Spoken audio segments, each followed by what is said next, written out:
BAM later said it became aware of the consignment and said some items had been identified. They also offered to help through appropriate means. That's very different from their original statement. Yeah. We were not a party to this agreement. What's good, YouTube? It's Vern. I'm back with another video. Today we're reacting to the $200,000 Lego scandal by Law by Mike. I know you guys have been hearing about this Lego scandal. It's honestly insane.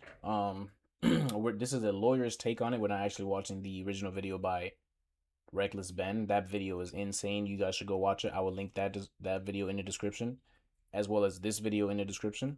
And you guys let me know if you like these kinds of videos. Leave a like, comment, subscribe. Without further ado, let's get into the video. I'm investigating a $200,000 Lego dispute that's turning into one of the craziest legal cases in years. Brian Mansell claims that Bricks and Minifigs stole one of the largest Lego collections in the world, and the YouTuber who tried to get it back got arrested. So today, I'm trying to answer one question: who's legally responsible? And it all started with this consignment agreement. A few years ago, the owner of a massive Lego collection, Brian Mansell, signed this agreement with a Bricks and Minifigs store run by Crystal Law Gorman. The agreement says the store would sell the collection, keep a percentage of each sale, and pay the owner the rest. But the important point is that the Mansell family would still own the Lego until it sold. Almost a year later, Brian drives out to the store and finds different people running it. BAM Franchising, the company behind Bricks and Minifigs. I'm not gonna lie, I'm so glad I'm watching this video already, because I did not know this part of this whole Lego scandal. This is interesting. Minifigs, also known as BAM, had ended Crystal Law Gorman's franchise agreement and taken over the location. Crystal says BAM wrongfully took over the store, changed the locks, and seized everything inside. But BAM says it had the right to take over the franchise because Crystal allegedly fell behind on payments and planned to close the store. Afterwards, the Mansell family says they weren't allowed to go inside to check on their own collection, and the monthly payments stopped. Then Brian sent Oh, they stopped getting paid too, and oh yeah.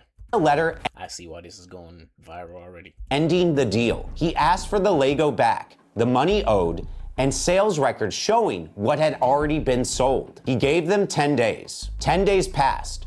The family says they still didn't get the Lego, the money, or the records. That's why this case is crazy. The original store owner says BAM is responsible, but BAM says this was never their deal. What's clear is that someone owes Brian money. Now, as a lawyer, this is where It don't matter how you cut it, somebody owes that man money, bro. I start asking, who had control? Who had notice?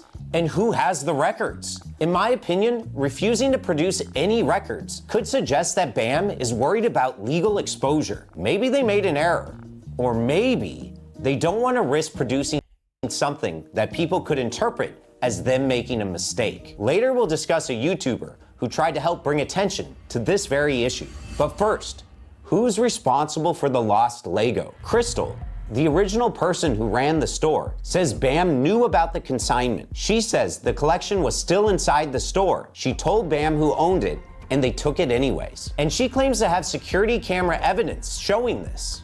He's taking on the business, he takes on all that. BAM CEO Ammon McNeff said, "We were not a party to this agreement. Simply, BAM is saying they didn't sign the contract. They didn't approve the contract, and they shouldn't be responsible for the Lego." Their main argument is that Crystal broke company rules because consignment deals were not allowed under its franchise guidelines. Crystal disputes that. In fact, Crystal... Okay, so in my opinion, I understand what this BAM corporation is saying, that they had nothing to do with the deal, but yes, in my opinion, that should mean, yes, you have nothing to do with the sale of the Legos, meaning you don't have to sell them and give these people any more money. But you should have to, at the very least, I think, give them their property back, which is the Legos. At the very least, even if you don't give them no money, you give them their property back. I think that's the very least. Comment what you guys think about that. Crystal shows in this video that the franchise agreement does allow for consignment services. If true, that complicates BAM's argument. But BAM can still argue this particular consignment was never approved by corporate. But company rules aren't the same thing as property law. The Mansells never signed BAM's franchise manual. They allegedly signed a consignment agreement with a Bricks and Minifigs store. And under that agreement, they argue they still owned the Lego. And according to Crystal, BAM knew about the consignment deal. If a court believes that, BAM's "we were not a party" defense gets weaker. Because even if BAM didn't sign the original consignment agreement, if they were on notice and knew about the Mansell Legos prior to taking over, then a court could still find them responsible. BAM also argues the agreement allegedly had a line that matters a lot now. It said Crystal was responsible for shortages, loss, or damage while the Star Wars Lego was in her control. It also said she had insurance. And BAM points to another detail. They claim the collection was not kept at the store after the public display. So they argue this is Crystal's responsibility. If they were not in the store when BAM took over, then that would suggest the Lego were not in their control and would strengthen their defense. That still leaves the bigger question. What happened to the family's Lego after BAM took over? The Mansells say they marked their items with yellow dot stickers on the UPC codes. And according to them, after BAM took over, Brian sent a buyer into the store who bought a sealed set from the shelf. It had a yellow dot, and the family says they were never paid for that sale. Crystal even alleges BAM removed the yellow dots from the sets. If true, that's one of the most damaging facts in the case, because removing the tags could suggest that BAM took intentional steps to make Brian's property harder to trace. That's exactly what I'm thinking too. Now, BAM says they only found between $2,000 and $5,000 worth of items that could possibly be related to the Mansell collection and offered to return them as a courtesy. But if Mansell marked items were still being sold from the store after the takeover, that could contradict what BAM is saying. BAM also disputes the value. The Mansells say the collection was worth over $200,000. Records reviewed by a third party put the value at roughly $60,000 to $98,000 for the box sets alone. Regardless of the value, under Oregon law, if prosecutors can prove theft and the value is over $10,000, that can become aggravated theft in the first degree. And because the father, Ed Mansell, is 83 years old, Oregon's elder financial abuse law could also matter in a civil case. If a court finds financial abuse of someone 65 or older, damages can triple. And then a YouTuber named Reckless Ben decided he was going to investigate it himself, which is where the story gets even stranger. Reckless Ben is a YouTuber who saw Brian's story online and decided he was going to help get the Lego back. Ben went to the Bricks and Minifigs store with This Reckless Ben is the video I seen. This video is insane. hidden cameras and asked the operators where the man said. Like, I don't know if he's gonna go into it, but like basically in this video, like the cops having it, bro, the cops in the area are like, bro, they're all working together with the people that owe the man money, and they're like, bro, they're doing basically the bare minimum. Actually, they're going farther than doing the bare minimum. They went as far as arresting the guy who they had no reason to arrest, just basically to antagonize the guy. Lego was. My friend said that you guys have some of his Legos, I think, and he told me to come here and see if I could pick them up. Who's your friend? I think they're Brian's Legos. It's like a big Star Wars collection set, I think. That part is important legally because Oregon's recording law is not as simple as one-party consent. Video-only recording is different, but if a hidden camera is also capturing in-person audio, Oregon generally requires all the participants in the conversation to be informed of the audio recording. The video spread widely online, and Brian's case went from a local dispute to a national story. But then Ben allegedly did something that could hurt the whole case. At one point, Ben claimed one of the new store operators offered to return the sets if Mansell made a public apology. Mansell reportedly refused because he believed an apology could hurt his legal case. I need a written apology from Brian. I need all the negative comments taken off. I need positive reviews on there to make up for the damage. And then I'll give them back. I'm not apologizing for shit. Ben then alleged. Yo, what? Hold on. So why don't they just give him back in the first place? So now it's just this whole emotional thing. Now they're just doing things out of spite, is what I'm saying. Allegedly sent a fake AI apology video showing Mansell apologizing, apparently to see if that would get the sets returned. But according to Ben, it didn't work. Now that could seriously hurt a case. If one viral video is fake, a defense attorney can use that to attack the real videos too. They can ask the jury, if he fabricated this, how do we know the rest Yeah, that was a pretty bad move on their part, I'm not gonna lie. is real? Then Ben took the story to Utah, where BAM is headquartered. But he didn't just go to the BAM office. BAM alleges Ben's team went to multiple private homes, dressed as delivery workers, approached a family member who wasn't involved in the business, and even sent someone who allegedly pretended to be from a church congregation to get one person out of their house. The legal issue here is location and targeting. Filming from a public sidewalk is usually treated differently than going to private homes and using fake identities to draw people outside. And now there's a separate legal problem. They kept doing this when I watched that Reckless Ben's video, and I did not know that there was any legal repercussions to what they were doing. I did not know that. Police response. In March 2026, Utah police reportedly arrested Ben and charged him with misdemeanor stalking, targeted residential picketing, disorderly conduct, and criminal trespass. Ben says officers stopped his group for running a stop sign, even though the footage allegedly shows a full stop. He says police searched the car for drugs, held them for about 3 hours, and found nothing. Police also searched the Airbnb. Bro, oh my goodness. Yeah, y'all have to watch. Yeah, I have to go watch this video. This was the craziest part in the Reckless Ben's video. They literally swatted this man's house. Like, 8, bro, fully automatic weapons and everything. I think it was like at least, bro, it looked like at least 8 to 10 officers, bro, just for no reason. The man never had a weapon or anything. They swatted this man's house.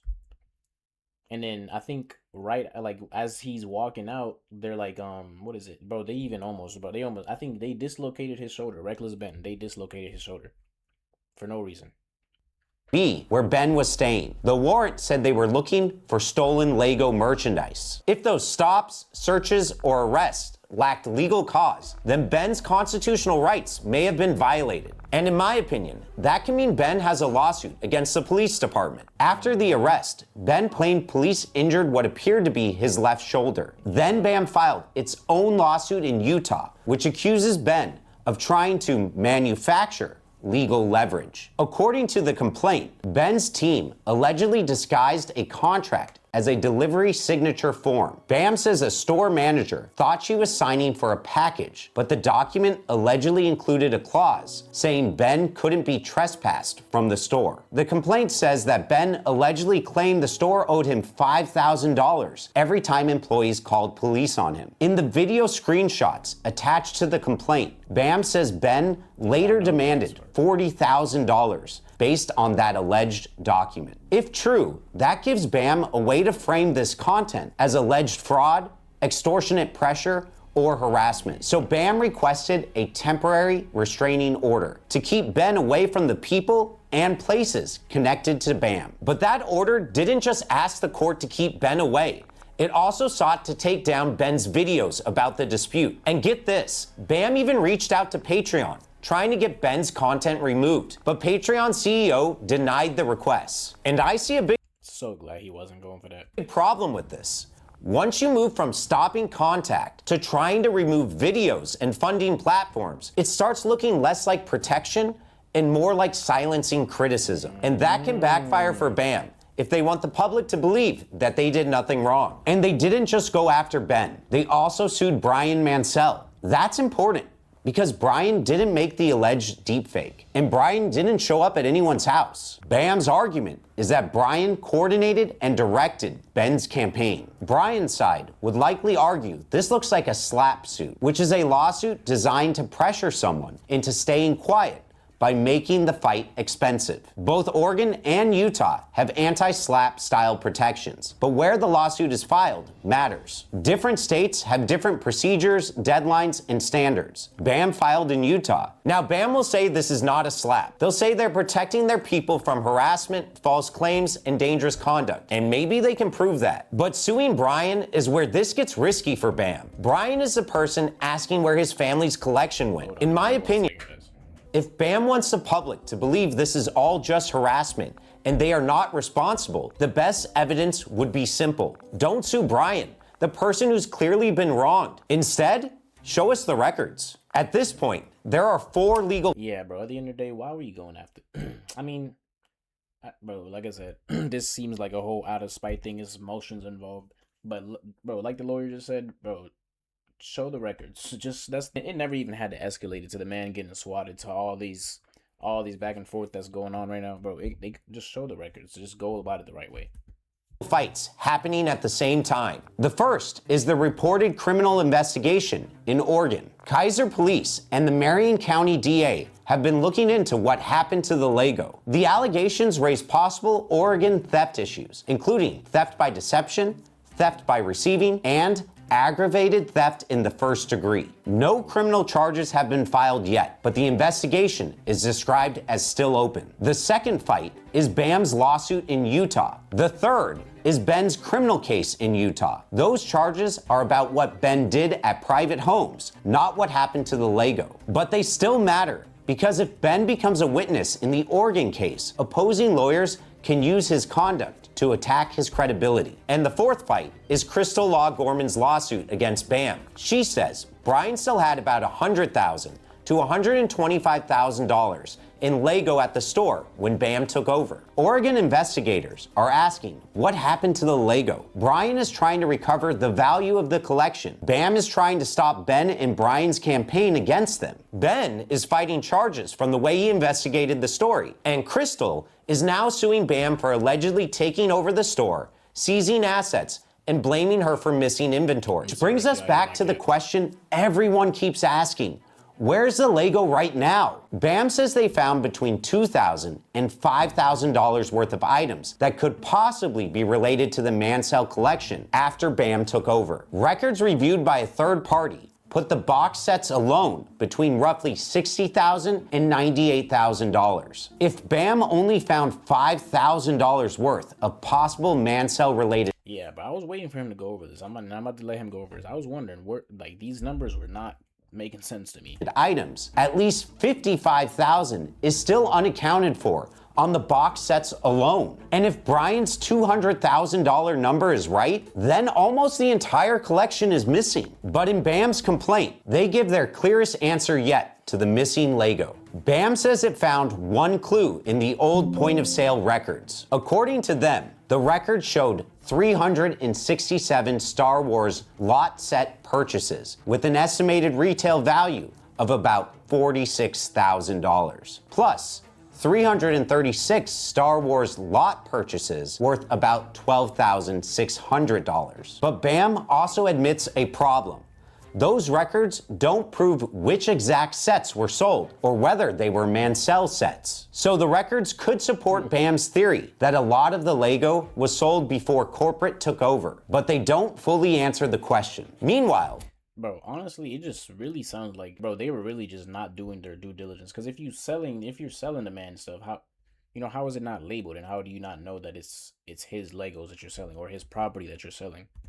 Crystal says BAM has refused to provide the complete records back to her. This is probably one of the reasons she filed. Crystal, the previous store owner, says they won't provide the records. Oh, that's interesting. Filed her lawsuit so she can force BAM to produce those records. And according to Brian's side, the yellow dot purchase creates another problem. After BAM took over, someone connected to the investigation bought a sealed set from the store with the Mansell family yellow dot still on it. That means at least one Mansell item was still on the shelf after BAM took over. And the family says they were never paid for that sale. I gotta say, if this is true, it makes me wonder if one marked item was sold, how many more could have been sold? If I was arguing this in court, this would be That's exactly what I'm thinking. It only takes one little discrepancy, bro. If they can prove that that one set was sold, that throws their whole case away. Because if you can sell one, how many did you really sell after the fact? Major argument I would make for Ben. BAM later said it became aware of the consignment and said some items had been identified. They also offered to help through appropriate means. That's very different from their original statement. Yeah. We were not a party to this agreement. Generally, if you're holding someone else's property, you have to account for it. You don't get to say, we only found a few items, if there are records or witnesses showing there may have been more. And Crystal says, BAM never completed this process and never provided real accounting. That's a big problem. At minimum, it suggests a sloppy takeover. At worst, Brian's side will argue it made the Mansell Lego harder to trace. Because once inventory is mixed, sold, moved, or stripped of tags, proving ownership gets much harder. Because the real question isn't whether the Lego was valuable. Everyone agrees it was. The real question is who had it last. And why can't they say where it went? Reckless Ben's videos brought massive attention to this case. They helped force public responses that may not have happened otherwise. But the alleged deepfake, the home visits, and the confrontational tactics may also give BAM's lawyers arguments they can use against him. In court, that's extremely important. A defense lawyer can use Ben's methods to distract from Brian's evidence, especially Actually, I'll let him finish. Especially if they can show a connection between the two. So right now, the Oregon investigation is described as still open. The lawsuits are pending, and the Mansell family says they still don't have the Lego. As a lawyer, what I can say, we don't yet have enough evidence to say who committed a crime or who is legally responsible. But I do have enough to say Brian deserves a full accounting and is owed money. If BAM took... At the end of the day, bro, the owner of the Lego set was his father, but Mansell, who owns the Lego set, he is entitled to some sort of compensation. He is entitled to some money. They have stolen from that man. But what I wanted to say is though, when I watched that original video from Reckless Ben, there was somebody in the comments that said why didn't they just let the why didn't they just go through the court? Because, and that's a good question if you think about it, because if they just went through court, they didn't decide to do all the things they did, whether it's like going to people's houses, taking pictures and trying to prove this and that, those are all the things that came up that BAM can use against them, to where if they never did that, they basically would just have a full case against BAM. But now BAM is using a bunch of stuff that's slightly related to this case to make it seem like it's not. And the lawyer literally even said that they caught them lying. They released a statement or whatever very different from their original statement. Sorry guys, my computer actually died. I had to record this after the video. But all in all, let me know what you guys think in the comments. Let me know your thoughts about this case. I will link the original link to this video in the description and the link to Reckless Ben's video. You guys should definitely watch that. It's crazy. It's like they got a whole cult in over there in Utah, wherever this thing is going. Yeah, you guys should definitely go watch that. If you like this video, leave a like, comment, subscribe, and I'll catch you guys in the next one.